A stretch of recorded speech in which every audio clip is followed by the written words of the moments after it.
ladies out there, man, it's like they just be all over the place and this and that. So I got lucky being able to get with y'all and get the results that I got, man. So I got love all day, but you know I'm spoiled as hell too. You're spoiled the hell out of me, man.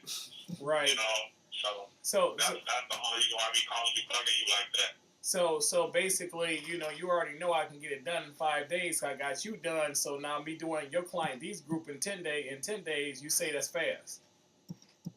Yeah, I wouldn't even want people to know that I can get them done in 10 days. Right. But I'm trying to help my cousin out. We're gonna open up a 15-chair barbershop. You know, and I already got my money. Right. So he got to get his. Right. You know what I'm saying? But the thing about it is, you know, we got the same name and everything, so we're able to do a lot of crazy shit together. You know what I'm saying? Right.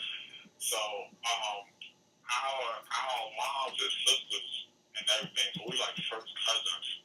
Right. So we're able to do everything. But I was telling him to do it way back then, but he wasn't believing me. Now he see everything, and I'm like, you could have been doing yours at the same time. So now he's ready to roll, and now he's calling me. But I'm like, the guy already got everything in place, so, you know, it's going to happen now.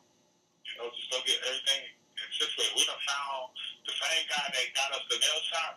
Right. He's giving us the shop for the barbershop. We already got the chairs pretty much situated. We're going to have 15 chairs in there, man. Both are going to be $150 a week, man. That's going to be $9,000 a month, man, off the muscle. Oh, boy. So, you know what I'm saying? Like, you don't understand how I feel about you, man. Like, you put me in a really good situation in life itself. Man, that's why we're here, you know, dealing with